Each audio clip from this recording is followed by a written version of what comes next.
Let's begin. This is part 4 of the Jarrett Chapter 5 vocabulary terms. It's going to be a short one. I only have 2 slides that we're going to cover. In the background, of course, you can see the terms that we've already finished and the part 4 written there, just so we all know where we are at and give you a couple extra seconds to get ready. All right, let's begin. And so here we have 2 names and a concept. Andrew Carnegie is our first name, sometimes referred to or pronounced Carnegie. I've always called him Carnegie, so whichever one is correct is not really relevant to us, but Andrew Carnegie is the owner of Carnegie Steel, sometimes referred to as U.S. Steel. It was the largest steel corporation in the United States, and he is one of these guys, like J.D. Rockefeller, who was this robber baron / captain of industry. Let's look at Rockefeller, and then we'll talk about that in a little bit more depth. Rockefeller, Standard Oil, the largest oil corporation in the United States. About 90% of all oil flowed through Standard Oil here in the United States. And probably not quite as high a percentage, but a very high percentage, well over 50% of all steel produced here in the United States was produced by Carnegie and Carnegie Steel.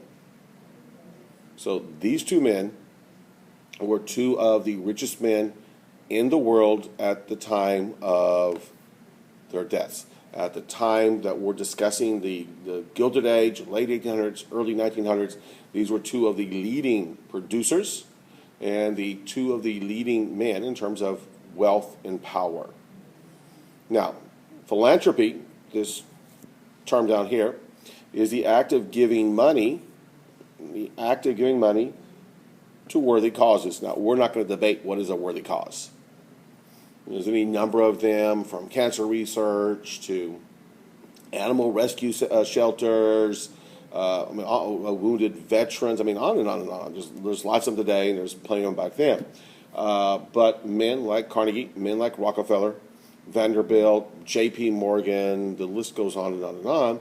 They all donated millions and millions of dollars to groups, to charitable groups, at that time. And that's that concept of a captain of industry. They donated money or land where schools were built, universities. They donated money or land for hospitals, libraries to be built. Rockefeller Center in New York, I believe, is one of the finest, if not the finest, place for concerts.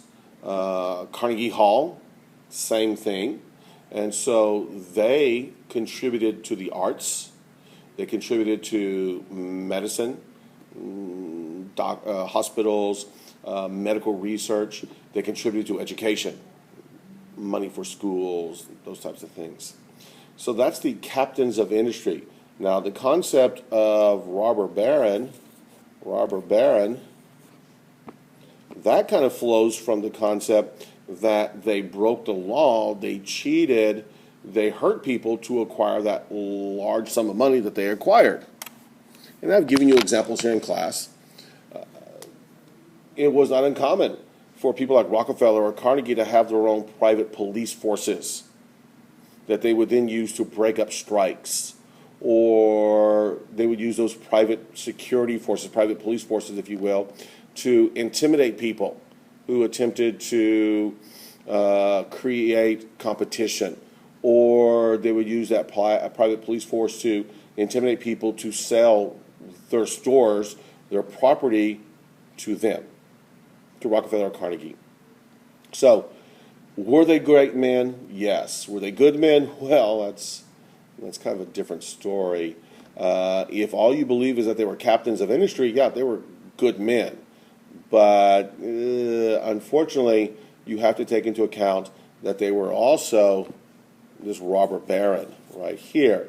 So, were they a captain of industry? Okay. Were they that captain of industry? Well, yeah, they were. But they were also that right there. They go hand in hand. Take a look at our last slide. Here we have a listing of some of the important inventions and innovations. There is a chart in the textbook where this is all listed. And this is just a little bit of a reminder. I put this at the end so we can kind of go back and take a look at some of the inventions, the people who invented them. And we're going to walk through them real quickly. We're not going to spend a lot of time on this. And then, of course, the dates that they were invented. So let's do this kind of quickly, get out of here and move on to other things. First, we have Elias Howe, who invented the sewing machine. Of course, this opened the door to all kinds of growth and improvement in the textile industry. I mean, it's one thing to have tons of cloth material sitting there if it has to be sewn by hand. The sewing machine, invented in 1846, allowed people to produce clothing and other garments. I mean, not just clothing, but other things that are made out of cloth, cotton, whatever it may be, to produce them quicker, more efficiently, higher quality, and therefore with lower prices. I grew up watching my mother sew on a sewing machine. She still does. My mother is 84, and she and my father bought for her a few years ago a brand new sewing machine. She didn't do it nearly as much as she used to, but she goes out there and sews a little bit. She has a group that she hangs out with, other old ladies, and they do some sewing and knitting and stuff. Again, I mention this to you because people still do that. Now, most of the garments you're wearing now were created by large machines and huge factories with not many human hands touching them. But again, in days gone by, my generation, our mothers, and even women, guys of my generation sewed. And so, sewing machine, textile industry, quicker, cheaper, more efficient, better quality clothing.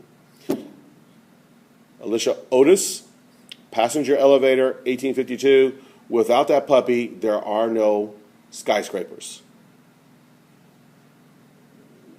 Would you want to be a person living on the 70th floor of a 100-story building with no elevator? Imagine having to walk up and down 70 flights to go to work and then to go back to your apartment. So without the elevator, there are no high-rise buildings. Our third one, Christopher Sholes, typewriter, 1867, and of course, a version of the typewriter you probably use every day.